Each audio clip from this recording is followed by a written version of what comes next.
day is going on. Some of you have met me on Zoom before, some of you have not. I'm Tara, I'm the Climate Justice Coalition Economic Justice Working Group Coordinator, and I also am the Climate Policy Coordinator at SAFC, which is the Southern African Faith Communities Environment Institute. And for those of you who have been involved in the work that the EJ Working Group has been doing, we've been trying to discuss this very clear link between economic justice and climate justice. And in that space, we've been talking about what does a People's Green New Deal look like? And this conversation is still very much up in the air and undecided. So this is not really a prescriptive presentation that I'll be giving you, but it's more to just give you an understanding of what people are referring to when they talk about a Green New Deal. So giving you a bit of a background, and then highlighting how we might be using this moment where we are both in the climate crisis, in the social crises that we're in, as an opportunity to more deeply imagine what a climate just future looks like and what are we working towards. So we've heard a lot about struggles, about stories from many different parts of the coalition, and now we're kind of asking what is the vision that collectively, not just around energy, not just around sort of secluded issues, how do they all come together? And that's sort of the conversation that we're trying to open up with this session. And so to take a few steps back, I want to give you a background on what people are referring to when they talk about these Green New Deals. So essentially, going way back to Roosevelt's New Deal, that was in the US between 1933 and 1935, around the time of the Great Depression. And many of you will be familiar about this concept where they were really using public work projects to respond to the Great Depression. And then in around 2019, different politicians around the world, in particular the global north, started to combine this concept of using public work projects with environmental concerns. So they kind of were linking the social crises with the climate crises, and they identified this climate development social welfare nexus that they were focusing on. And so we have Green New Deals that have been proposed by politicians in the US, in the UK, in South Korea, and in the European Union as well. And they're all different. So there are many different Green New Deals, but they are in many different ways visions of the kinds of developments that these countries are pushing for and are at various stages of implementation already. So it's important that we are aware of what visions are out there and how they are already being implemented and impacting us as well. Whether we are concerned with our national, sort of as South Africans, but also Pan-African. We heard from Karabo yesterday of some conversations around green colonialism. This ties into the conversation of these Green New Deals. Because essentially, these Green New Deals are agendas for governance. They are governing who gets what and how much. What happens with the resources that we have. And yeah, depending on what stance you're coming from, depending on what ideological stance you're coming from, these Green New Deals can either be about preserving, strengthening or remolding capitalism, or they can be an opportunity for attacking and abolishing capitalism. And I think that's why we are here today talking about this idea of a Green New Deal.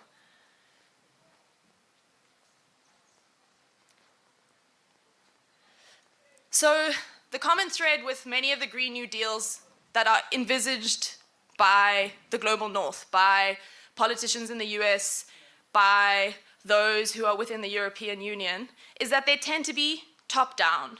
They are designed in, as has been phrased many times, air-conditioned offices with huge worldwide repercussions, and they tend to be top-down, not collectively imagined from the bottom up, and not collectively owned either. And they tend to center the global north. They tend to center the consumption and ideas of what a good life looks like, but from the global north. So they don't challenge the central narrative around consumption in the global north, and they tend to eventually be a vision of corporate, capitalist, green future. That's what is prioritized in many of these sort of normalized Green New Deals pushed for by, say, for example, the European Union. One example of, with the European Union's Green New Deal, they have this thing called the EU-Africa Global Gateway Investment Package. And it's this green energy initiative. It ties into the conversation we had yesterday around greenwashing and green colonialism, and also this concept of green growth and green capitalism, because through this package, they are providing funding for infrastructure build across the African continent with the primary intention of extracting our renewable energy to export it to Europe. So it's not fundamentally changing the systems of consumption that Europe are at the center of. Instead of extracting our fossil fuels for export, now it's extracting our renewable energy resources for export. It's not changing the inherent inequality and consumption patterns between Europe and Africa. And already, we've talked about green hydrogen before today. We've talked about the Just Energy Transition Partnership Plan and the investment plan from the Just Energy Transition Partnership previously. And these are essentially pressuring our governments to lessen permitting requirements, to unbundle Eskom, for example, and roll out renewable energy infrastructure en masse without really necessarily prioritizing our energy needs, but more focusing on how does this fit into export. And when you are prioritizing those kinds of narratives, for example, lessening permit requirements or encouraging looser legislation for investment into the rolling out of large-scale infrastructure, whether it be renewable or any other large-scale infrastructure, what the people who are marginalized in this process are those who are often indigenous and who are reliant on those legislation processes to protect their rights to land, claims, and so on and so forth. So what we've seen, not to spend too much more time on this, but I want to touch on examples from elsewhere on the African continent. So for example, in Tunisia, there's a major push that's underway to expand the privatization of the country's renewable energy sector, and that's given a huge amount of incentives to foreign investors to produce green energy in the country that will be for export, as I mentioned. And they've even revised law to allow agricultural land to be used for renewable energy infrastructure, despite the fact that Tunisia is incredibly food insecure and they actually really need that agricultural land to be food sovereign. So we can see there that dynamic coming up where Europe's energy needs are prioritized over Tunisia's need for food sovereignty. And then another example is from Morocco, where they've been, without the consent of their agro-pastoralist Amazigh community, they installed a 3,000-hectare solar facility in Morocco, and the lands were used without the consent of the agro-pastoralist communities that were using that land. And similarly in Morocco, they have been primed as this leader in solar energy on the African continent, and actually what that's done is it's been used by Morocco to greenwash their occupation of Western Sahara. For those of you who don't know, Morocco occupies Western Sahara, and there's a whole story of anti-colonial struggle in Western Sahara that gets sort of hidden because they're doing this green, these big green projects, and therefore we have this association with green being good, and so we look over the oppression that green technologies often equally, if they are coming without the consent of people, if they're not coming from the ground up, if they're not collectively owned, also can fall into, because the fundamentals is that the systems that we are operating in, unless we drastically change them, will perpetuate the same inequalities that have come out of these systems in the past. So those are the Green New Deals that are being pushed by these global north, governments, and a mainstream idea of what a Green New Deal is that doesn't fundamentally challenge capitalism and is much like the conversations that we've had, an example of how capitalism is co-opting these environmental conversations. But then in response to this, we have different narratives of what a people's Green New Deal looks like.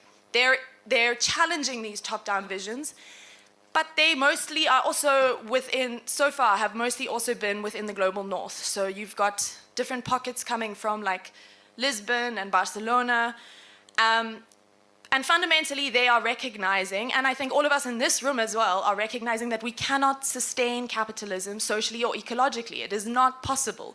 And the climate crisis and the social crises beg us to reimagine a future within the planetary limits that we have. And that vision needs to be centering people and the planet before profit. Profit does not need to come into that equation. And we exist within this long history of imperial and class divisions and hierarchies of power that will continue to remain in an eco-modern world if we don't fundamentally uproot them. Ooh, sorry. Yeah, so, there have been many terms and many opportunities for visioning. A just transition is also another kind of visioning exercise. So regardless of what terms you're wanting to use, regardless of whether you're using a People's Green New Deal, regardless of whether you're using the term of a just transition, what we have to recognize is we are poised at a point where we need to be imagining the future. We need to be thinking about what the future looks like, because fundamentally, something needs to change. This is not it. And we have an opportunity to imagine a future with people placed over profit. And another thing that I think is important for us in this room to think about is, I mentioned that there have been these People's Green New Deals that have been thought about in the global north, but we also have ideas. We are also creative. We are also critical. So why must we defer to the imagination of a future in the global north? We must reclaim our creative and critical capabilities in this room and start thinking about what do we want in this collective in terms of our future, and then tangibly, what are the steps that we need to be taking to get there? And so, we're not the first to be having this conversation. There are many different visions of the future that exist. And the Climate Justice Charter movement, I think I want to note the work that they have also been doing in visioning. And, it's not just one. It's not like we need to have a singular vision. We need to be thinking, we need to constantly be visioning and re-questioning what our future looks like. And so that kind of gets us back to the central question of this presentation, and that I'm not posing an answer to, I'm really opening up, which is a question to everyone in this audience. What are our future stories that we want to be holding as our kind of guiding posts? What are our future visions that we want to be holding on to? And how can we start thinking about breaking down those visions into tangible steps and leverage points that we can be acting on? What are the solutions that we need to be tapping into? And so this then comes back to the webinars that we were talking about, because what we were doing with the webinars in the Economic Justice Working Group was, so for those who maybe just to take a step back, those who were not involved previously might not know, but essentially last year we had a series of webinars that were focusing on the link between economic justice and climate justice. And they were educational webinars. They're on YouTube. You can go and look at them. But yeah, the first one was The Promise of Fairness, an Introduction to Economic Justice. And we had Matshidiso Lenkwasa from Section 27 in conversation with Lungisa Ngapi. And then we had a second one that was called Healing the Past, Building the Future, Decolonization and Reparations for Economic Justice with the philosopher Olufemi Otaiwo. And then we had Challenging Patriarchy, Feminist Economics, Solidarity and Care Economy with Juhi Kassan from the Institute of Economic Justice and Thokozile Madonko from the Southern Center of Inequality Studies. And then finally, we had Redefining Economics Through an Ecological and Post-Growth Lens with Awande Buthelezi from the Rural Futurisms Project and also a climate policy researcher at COPAC and the Climate Justice Charter Movement. So essentially, with those webinars, we were trying to give or open up the tools and the conversations for us to collectively start thinking about these questions. What are strategic activations that we can be making? What are concepts or theories that we can be engaging with? What already exists in our toolkit? What are gaps? And so it was an opportunity to open up conversation. And we also got a graphic designer to sort of extract I don't like that word, but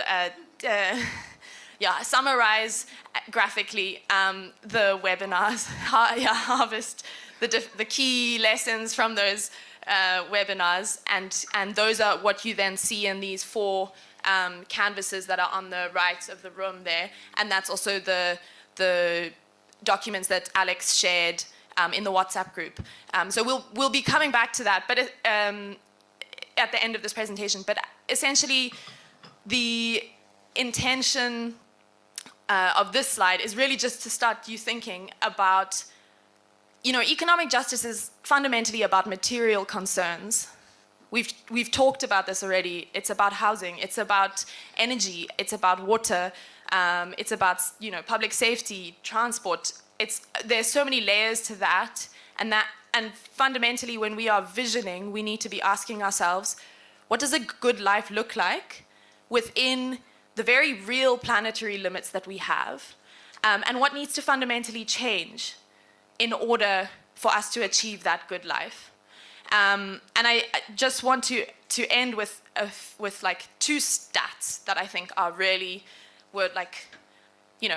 emblematic of the things that need to change. So the one was that there's a recent study by someone called Jason Hickel, who this year he tracked labor flows, and he showed that workers in the global south provide 90% of labor for the world economy, but receive only 21% of global income.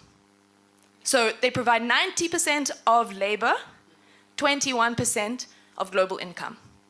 So that's one stats, right? That is mind-boggling and emblematic of the systemic issues that we have at work. And then the other one is around military emissions. So in the 90s, the US lobbied for overseas military emissions to not be included. And the US and the UK have the biggest military emissions, for obvious reasons, because of their colonial and imperial histories.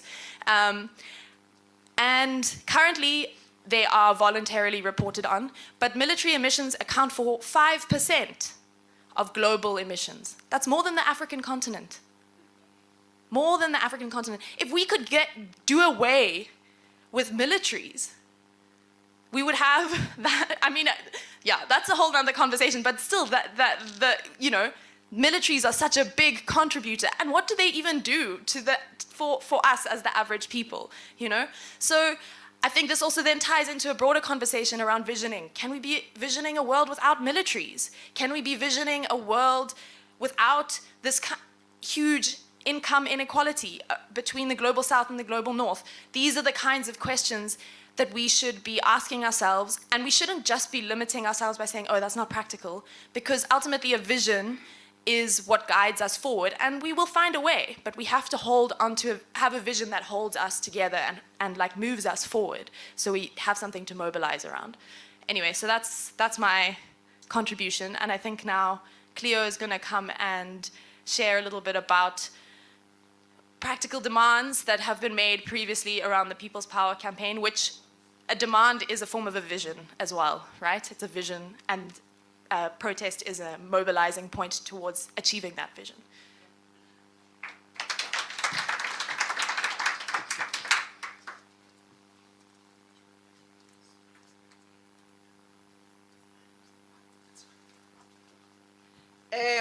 Yo, ukuba mfishane.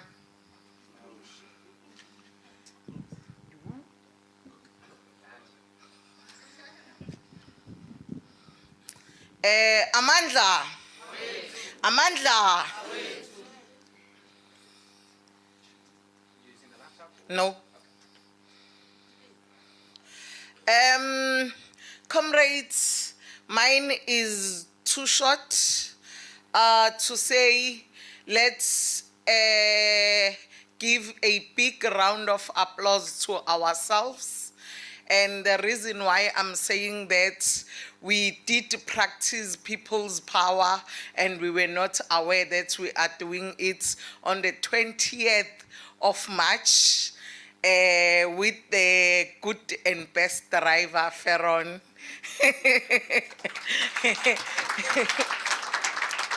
So just to share, Mpumalanga, Limpopo, Free State, and yeah, they visited DMRE, and in all these provinces that I'm mentioning, they did make a follow-up with the MRE, and we know how sometimes our servants can be rude. So the response is not quite good. And with Mpumalanga, they even went further to do a sit-in, which some of us, we were part of. And the sit-in sounded at the time as if it's a fruitful discussion, but we know sometimes we are being failed by our leaders. And I think radical or taking by force what belongs to us at some point, it's very important. Then Gauteng, KZN, they went to ESCOM, and they also did follow-ups, and with ESCOM it was even worse because they were addressed by securities, of which we know by fact that securities, they are not trained to address ESCOM issues, especially addressing senior citizens. You can't refer a senior citizen to an app because they hardly know how to do a please call me.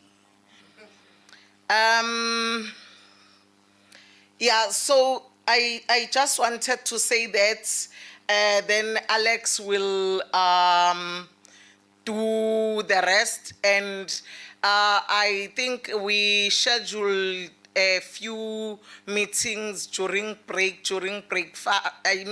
during breakfast, during lunch, and during suppers.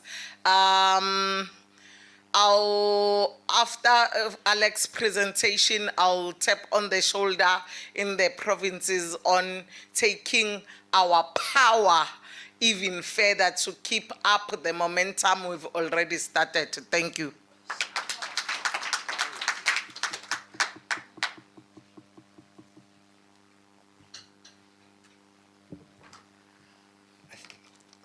You are a little short, Claire, hey?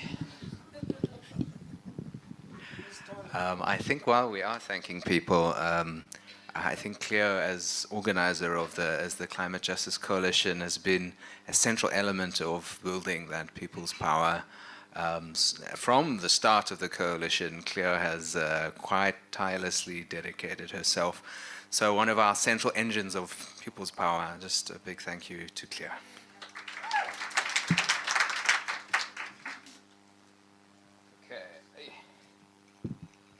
Okay, I know we've had a long day, comrades, so I'm going to try be short and sweet here, but I wanted to give a little bit of background on some of the coalition discussions and where we've been previously when it comes to thinking about what People's Power looks like, what our People's Power campaign could be.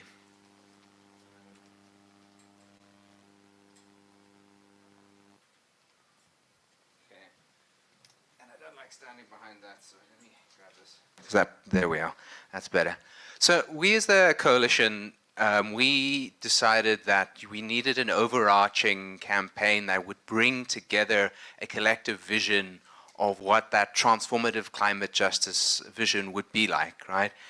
And we've, there was the Green New Deal language, which we've been talking about, but we thought we wanted to have our own language about what that might be. And so one framing that we've been talking about is seeing it as a people's power campaign.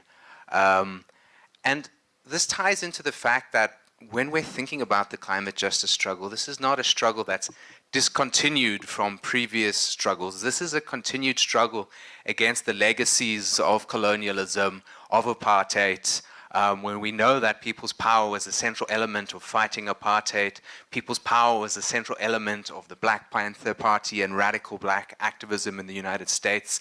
And we know that a big part of what we're fighting for in the climate justice space is bringing power to people in more ways than one. One is our renewable energy that we want to ensure everybody has, but we want to ensure people have all the basics that they need to live a good life, to be empowered, to do what they need. So this is where the people's power framing came in. And it built on campaigns that we as a coalition have had before, our Green New Eskom campaign, our work to try uproot the DMRE, where we held nationwide protests, on our visioning of what a more just recovery from COVID would look like that disrupted the status quo and wasn't just a reaccumulation of capital in the time of crisis. Why is this not moving now? Oh, there we are. And so we started to develop some pillars of what this People's Power campaign would look like through consultation, through engagements across the coalition. And these are some of the elements that we're looking at. So one is, Green New Eskom, a public, democratically owned utility that drives forward investment in renewable energy and that drives forward a just transition that doesn't leave workers and communities behind. And social ownership is a key element of that we've been pushing forward for in many spaces, including in the Presidential Climate Commission. And as part of this, connecting to part of what Warren was saying, is pushing for an integrated energy plan where people are at the center of it, right? And resisting these awful integrated resources plan put forward by the Department of Mineral Resources and Energy. And as part of uprooting the DMRE, it was not just about a department, right? We were recognizing that that department represented the minerals energy complex, which continues to dominate South Africa's economy. And I think this is where the continuation with fighting apartheid really is important, because while we got political democracy, the economic, the ecological apartheid structures are still strongly there. And so when we say uproot the DMRE, we're uprooting an entire system of accumulation that exploits people and planets. And a key element of that is resistance to extractivism, and especially, but not only, to the coal, oil, and gas, which are the main drivers of the climate crisis.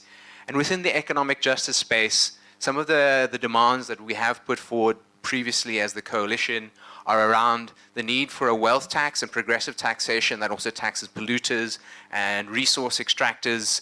And that's actually something that COSATU has been driving forward. And also recognizing that we can't fight the climate crisis under austerity, because if we cannot invest in our communities, if we cannot fund the public services that will protect them, and instead we're just stripping away at the very little government protection that we have, then we're going to leave people out in the cold. So we need to build a bigger social safety net, more public services, not the path that we're currently on. And a big part of that is this vision of reparations too. It's about recognizing that when we tax the wealthy, when we tax the rich, that we look back to the TRC recommendations, that was about taxing the rich so we could redistribute the wealth and redistribute income and opportunity.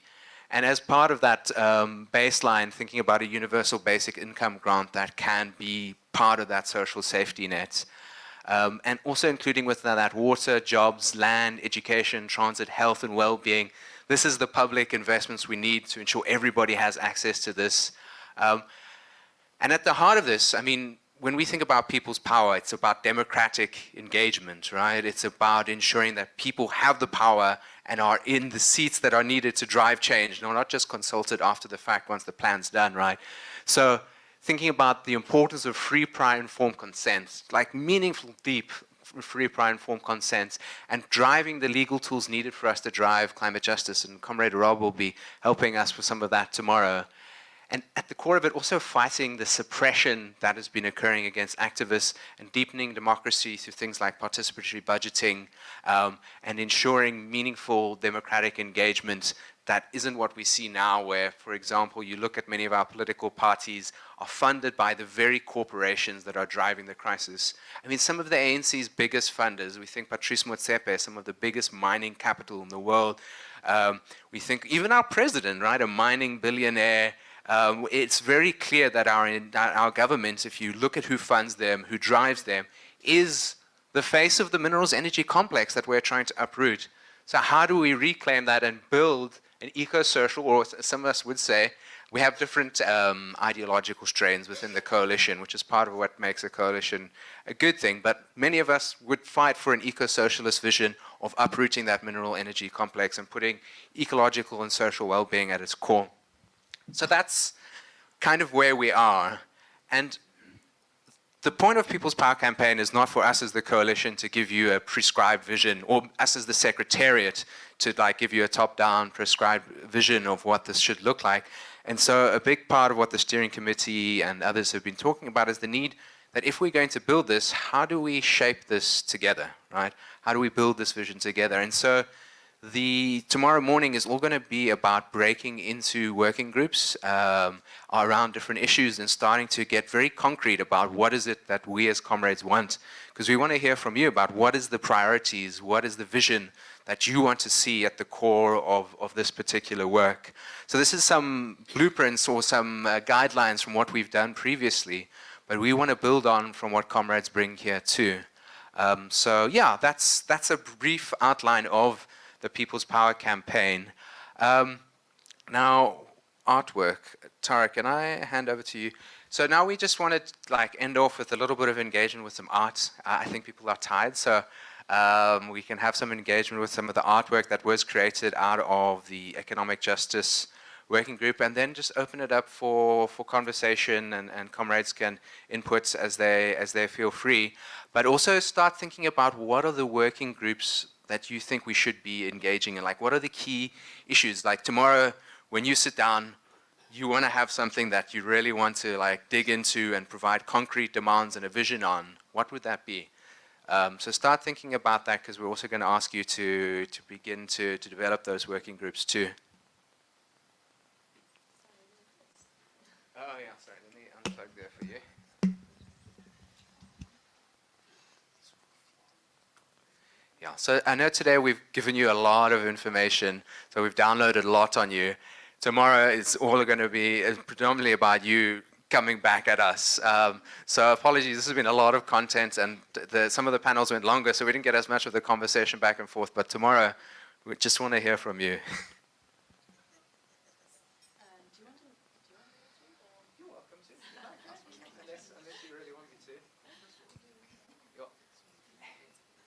I hope people brought their binoculars along with them for this. Yeah, it's also shared on your WhatsApp, so it's in the folders there if you want to engage more closely. But it is really beautiful, so we wanted to share it with you. So, okay. So this is from the first webinar that we had with Chidi and Lungisa, and it was the promise of fairness, an introduction to environmental and economic justice. And this is the one that's on I think the furthest to the left in terms of the canvases that are up on the wall.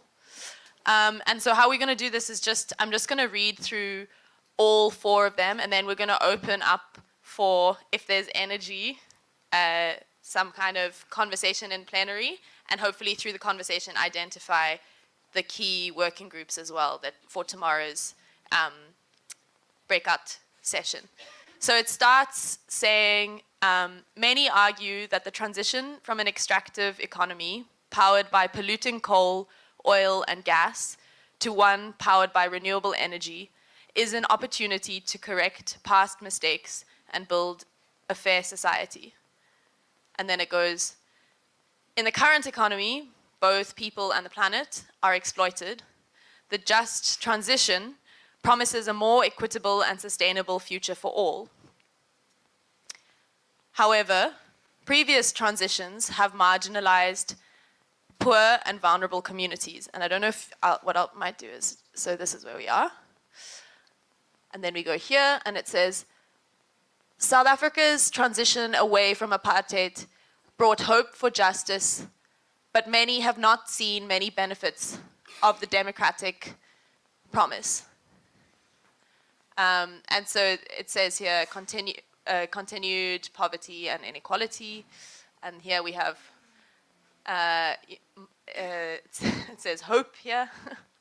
To ensure that the energy transition is just, we are encouraged to rely on human rights, the Sustainable Development Goals, and the Constitution. But have these tools truly helped us before? And this then says human rights, SDGs, and the Constitution. It's intended to depict the Constitution and the Sustainable Development Goals.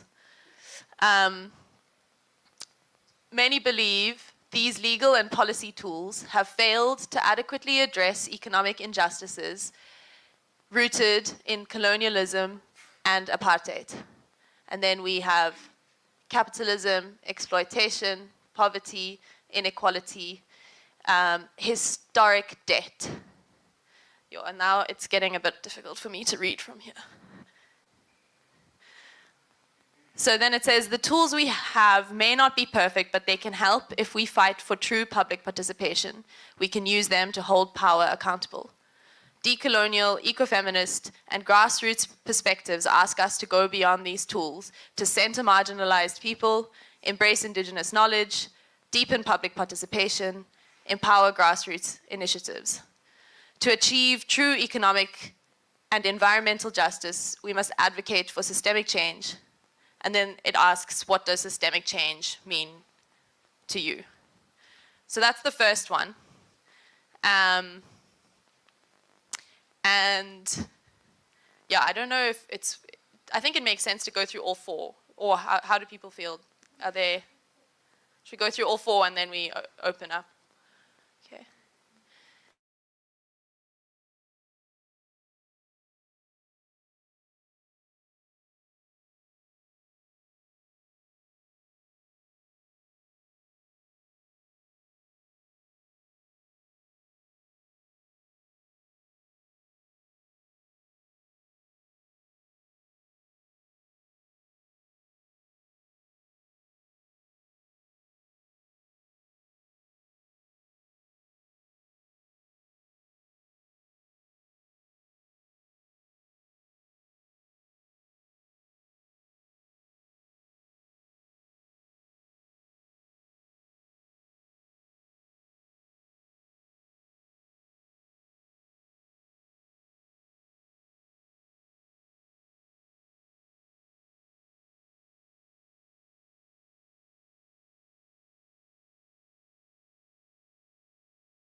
Money or land, but rethinking, restructuring, decentralizing key elements of the world system. We need more bottom-up engagement on international finance issues, such as unconditional funding for locally led climate resilience and debt cancellation. Reparation should focus both on repairing past harms and on shifting the system itself, not just transforming some advantages. And then it ends with, what would a systemic vision of reparations include for you? So that's webinar 2 with Olufemi Otaiwo, and that's the second one from the left.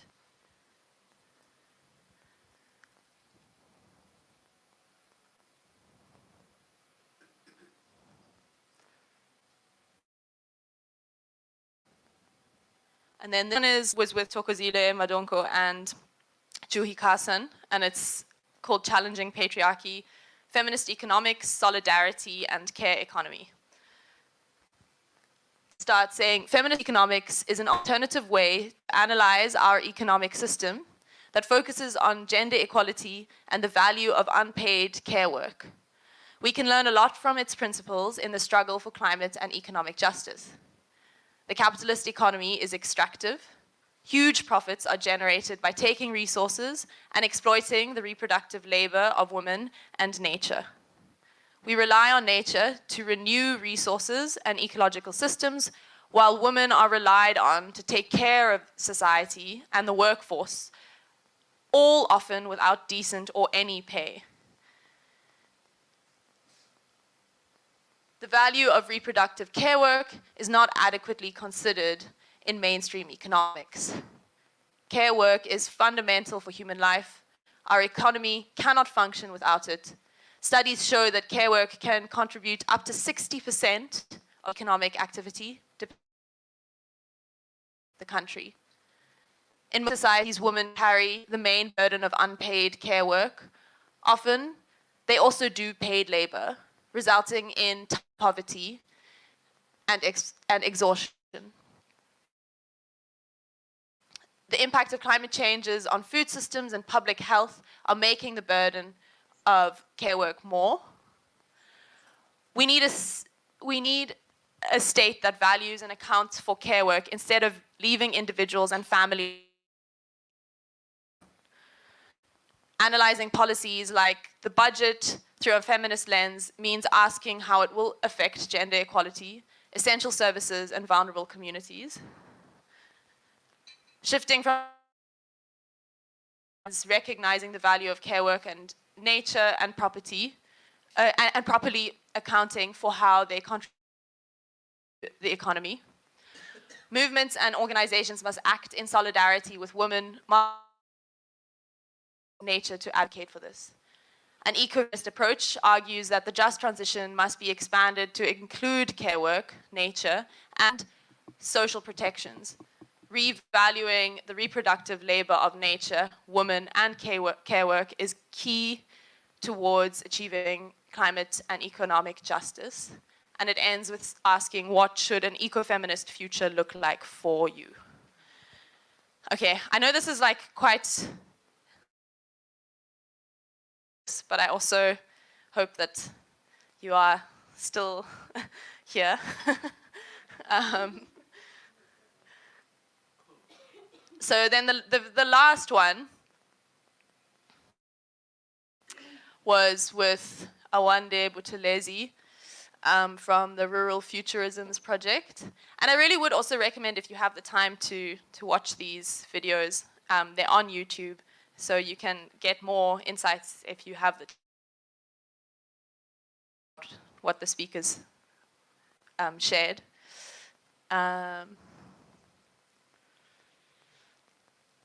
So this final one was titled Redefining Economics Through an Ecological and Post-Growth Lens. And the starting point is growth refers to continuous increase in an economy's production of goods and services. It is traditionally seen as an indicator of economic success.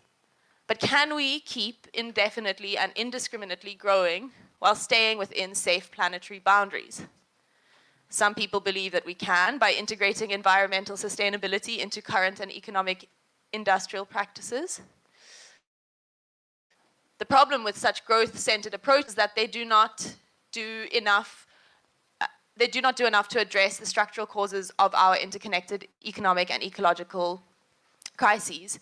Green capitalism proposes ways to continue growing the capitalist economy, but with more consideration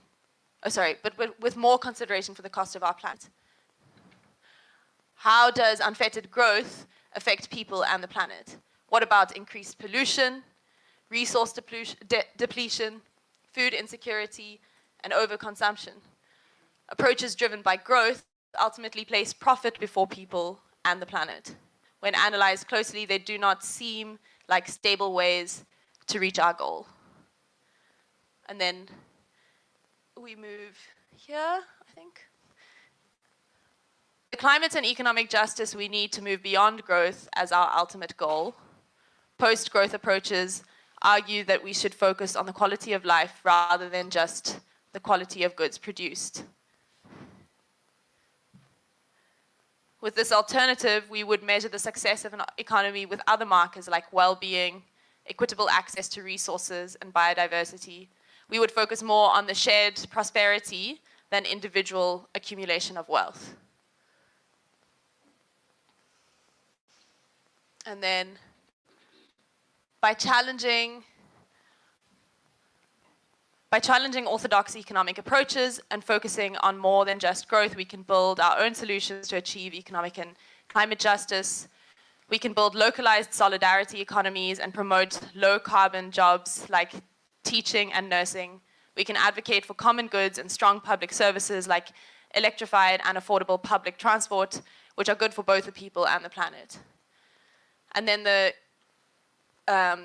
poster asks, instead of just growth, what do you think a more just economic system should value? So that's the final webinar poster. I know that was a lot of material to be read, not the most ideal mechanism. We had initially wanted you to break out into groups and look at them and have some group discussions, but I think this format was the most time efficient and for various reasons. But yeah, I don't know if there are any comments or thoughts in terms of practically in terms of working groups for tomorrow, for discussions. Are there like key ideas of material concerns we want to focus on? Can I hand over to you? And also just to add, well, firstly, a big thank you to Tara. The work that the Economic Justice Working Group has done to host this webinar series and then to put together these really beautiful artworks. Like, it's, from the back, it doesn't seem maybe, no, it's beautiful. It really is beautiful. I mean, go have a look. These are resources that we want everybody in the coalition to be able to use. So it's not proprietary. Take them. I've shared the PDF, the folder with the PDFs, so you can use them in your own teaching. I mean, I just want to put these up on my wall and have them in my bedroom so I can look at them because they're so beautiful. So thank you, Tara, for leading that process. It's really a beautiful project and a really lovely educational resource. But yes, so we do have time now for comrades to provide inputs. I know it's been a long day, so we don't want to belabor it too much. But if people do want to come up and use the mic to give any inputs and suggestions from what they're hearing about how we can guide their conversations tomorrow or visions that they have, then please do that. And we'll also have a little bit of announcements soon. Bussi's run to quickly check in something on the logistics front. But for now, let's... people are welcome to come up and add their inputs if they'd like to. Maybe we can do what we did a little bit earlier with the queue around the microphone. But if people are also very tired and need to fade off, then they can also let us know. But I think we do want to provide at least some space for people to engage today before we go into like the deeper working groups tomorrow where we really get deep into this issue. So if anybody would like to kick us off and start coming to the front. I think we don't necessarily need to do hands, but just cues, if that makes sense. So we use the front there. So who wants to be our first brave soldier? I see Uncle Tempo's coming up, and then feel free to, I think, join in the queue here, or come up in due course. We can popcorn it, as they say, and just also be. I want to give space, but also want to give each other space too, so just be cautious of time as we go, comrades. Did very well. And it is why I think it took this so ages to compile it. So at least now this is good material. We see the hard work you've put in. It's a lot of work, and some of us, it's it's good webinars that some of us, it's first time we can see a webinar. And then we have learned a lot. I think it will take us some time as well to assimilate this and look into it because it's now on the page. Thank you for the hard work we do. I think we have to look at it first. First time some of us see. Thank you. It was small prints, but big material. And lots of information. Thank you.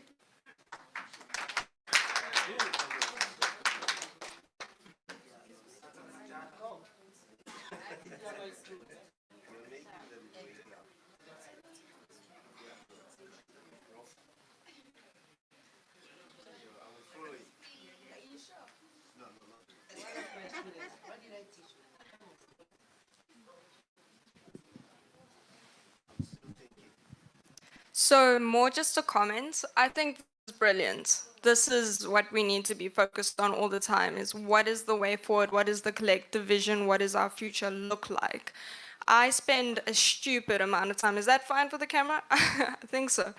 I spend ridiculous amounts of time focusing on building a vision on a circular economy. What does that look like? Redefining economics is one of those things. We need to redefine what we consider is economic growth. What is wealth? What is wealth to you? What is wealth to me? What is true wealth, you know? And how do we build a healthy, abundant economy? Do we focus on profits? Do we only maximize profits? There's so much to dive in. It's so cool to see that, you know, there's many other minds sitting with this and going, what is the way forward? What can our collective vision be? So I'm very excited to go and watch those webinars. And the art is incredible. That's all.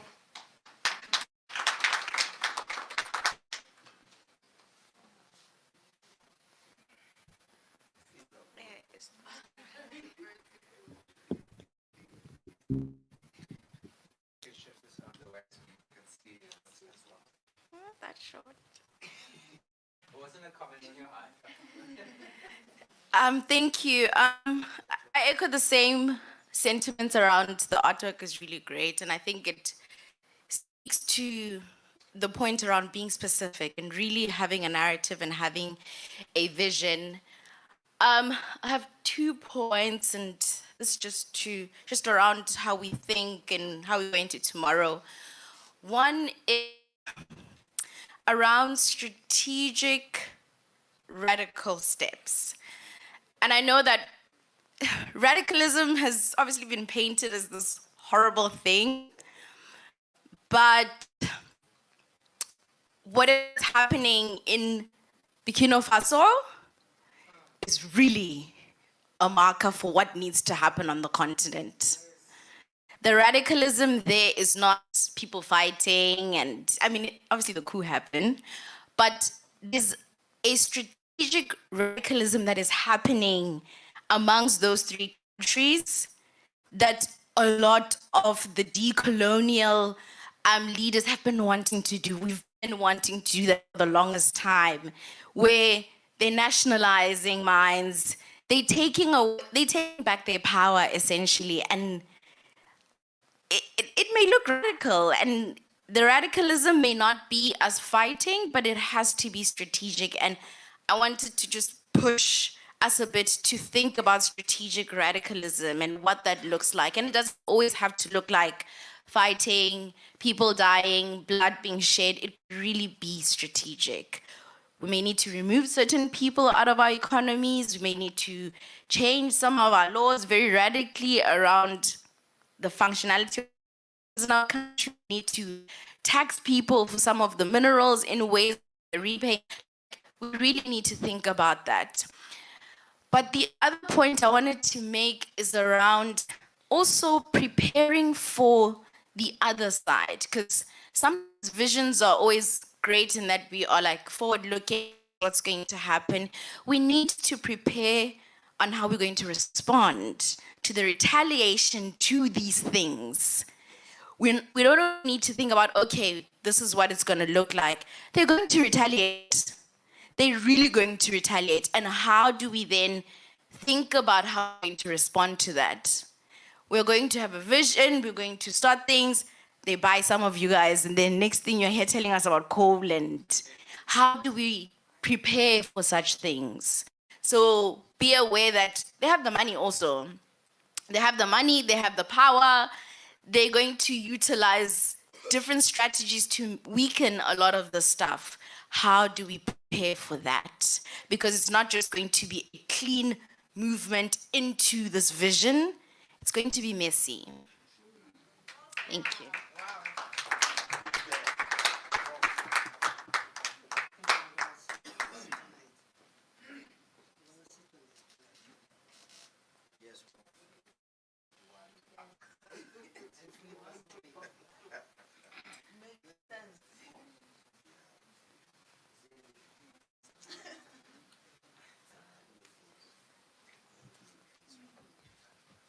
Hi.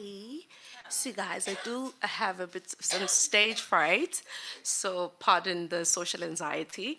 Igama lami uNomfundo ngwakamkhaba ngisuka phansi eMkhomazi ngagcwala ucwala ngomoya kwesikaphuze ekhemisi eningizimu yeTheku KwaZulu Natal.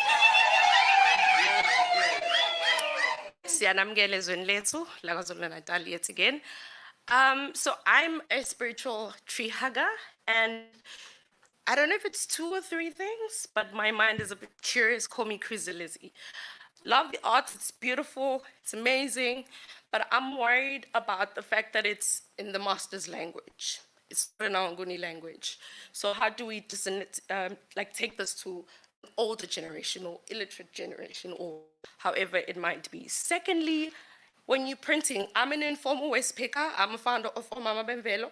So what we address is the social and economic displacement of mothers in low-income communities. So if we're picking this up and you're constantly implementing and adding and revising and reworking, you're throwing some away. I'm finding this in illegal dump sites. When you do prints, do you consider the type of prints you're going to be using? A friend of mine in Free State is exploring making paper out of cannabis. So we're not only looking at cannabis as just a drug, we're looking at cannabis as something that's sustainable. So those are my concerns. Ngiyabonga.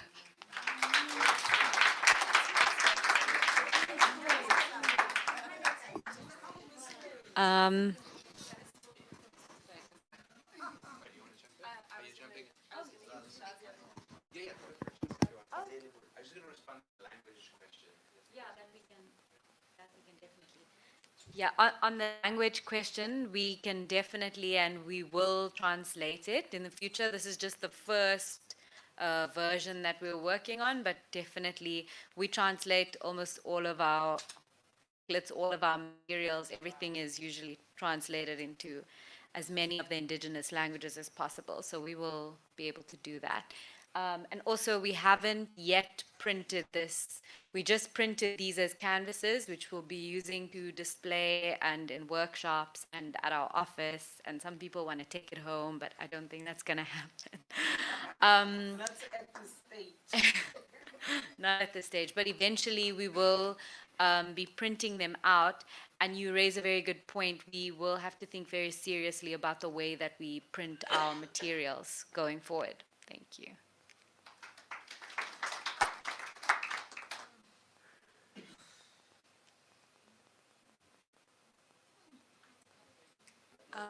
I'm also cognizant of the fact that there are 2 people that we should acknowledge with this work as well, which is Lungisa Ngapi and Kyla Hazel. Kyla Hazel is the graphic designer, and Lungisa was really pivotal in putting together the summaries that Kyla worked from as well. So I just want to also those 2.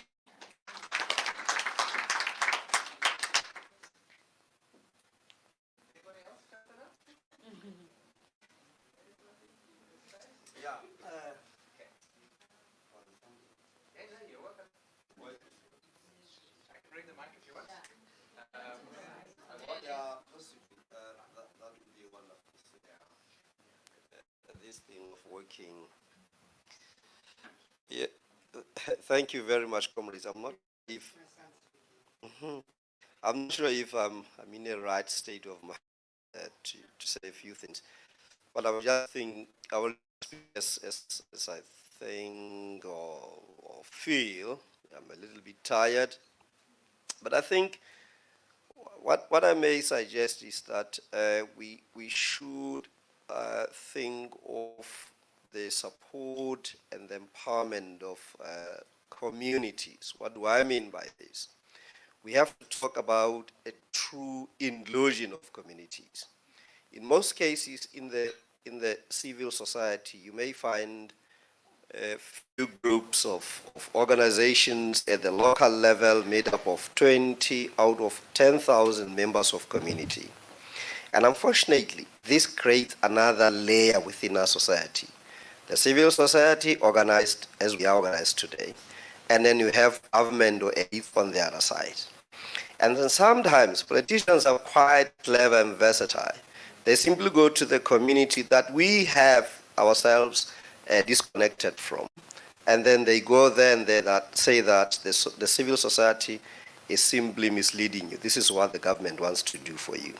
So my simple suggestion or question is, do we have mechanisms to empower communities to understand all these changes that we are thinking about? Number two, to support them so that we mobilize them and our causes. We do have as many people as possible, a sort of a revolution that the entire world will understand. Because if we have few people, we'll always be found wanting. And lastly, I didn't want to say this, but I'm going to say it. I've been here for 2 days, and there are two marginal groups that are being spoken about, women and children. Persons with disabilities, no. And let me tell you why. I didn't even tell Comrade Ruth that I'm visually impaired. Perhaps I could have not been allowed to come here because in some instances, yes, indeed, I mean, denied that I may be demanding a lot who will be guiding you, all that stuff. So sometimes I just have to say, no, it's me, it's Clement, and that's all. So I'm simply saying that, can we, I know it would be a process for people to try to include persons with disability, not disabled people. I will share that with you when I'm growing as well within the movement to understand the link in this. And lastly, simplicity, simple language at all times makes our life quite easy. Thank you.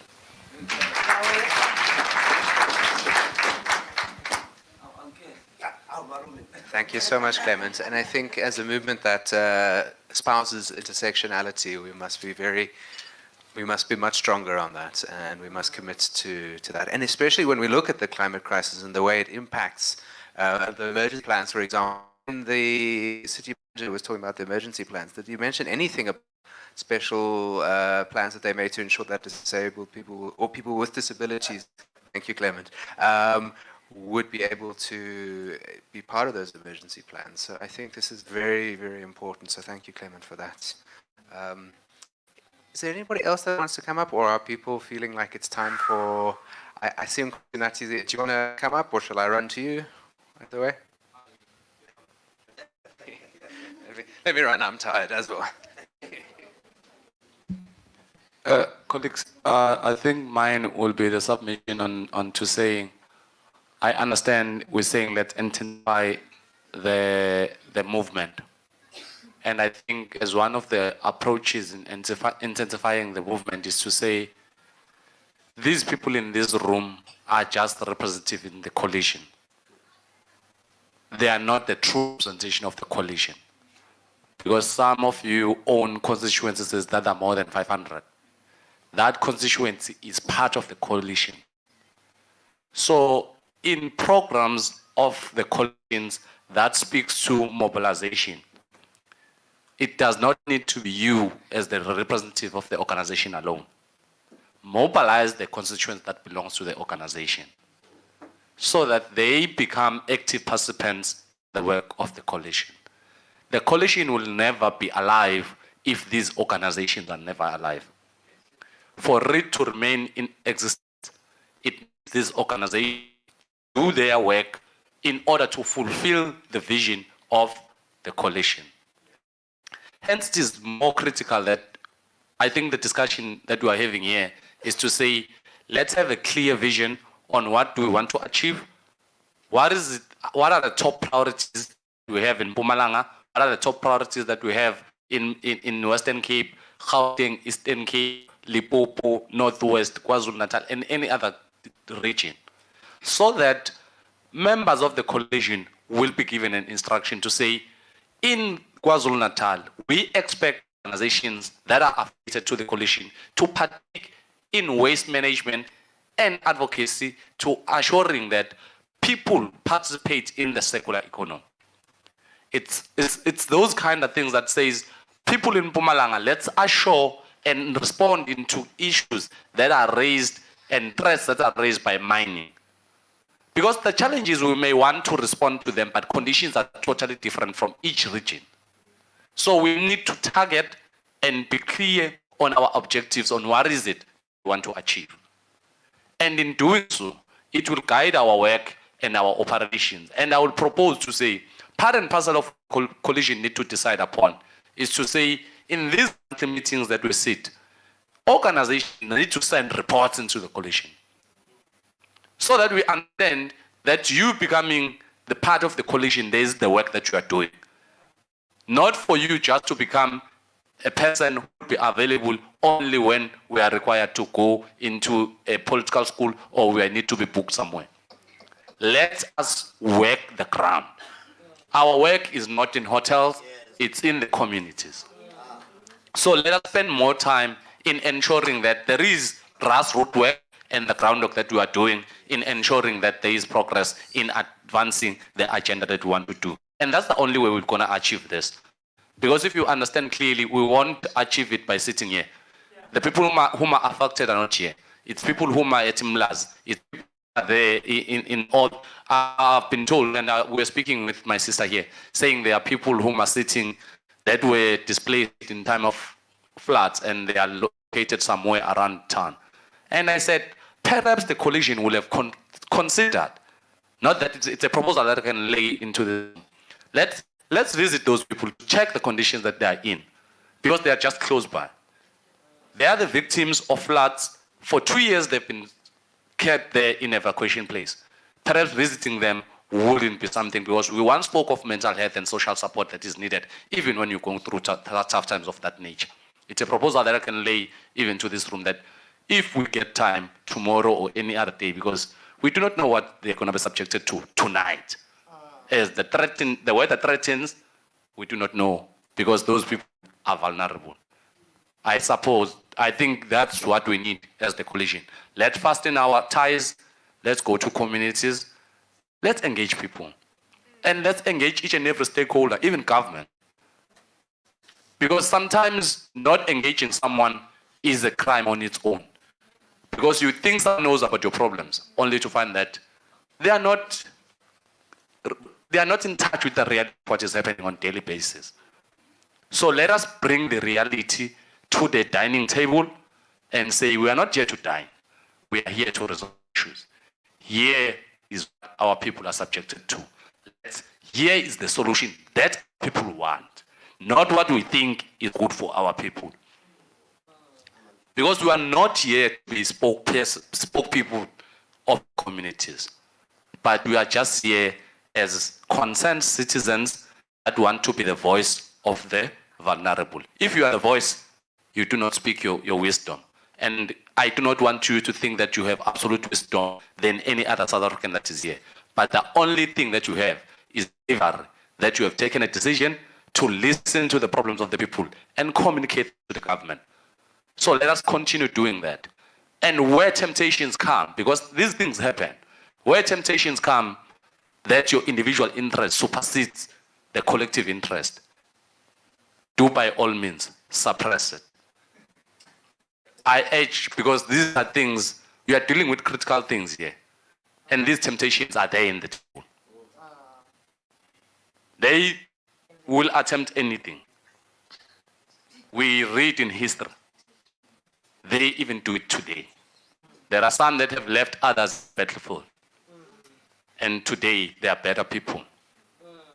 Are we prepared to risk our own lives for the betterment of all, or we are prepared to sacrifice other people for our betterment. I submit. Thank you. Some really beautiful words there, and I think especially the coalition is not the secretariat. We're the thin glue that tries to hold everyone together. The coalition is its members, and it's the members where the real power is. I saw there was a hand here. From my side, I wanted to say that well done in terms of organizing the event like this one. It is a step into the right direction. But I'll urge that the voice of the working class is limited.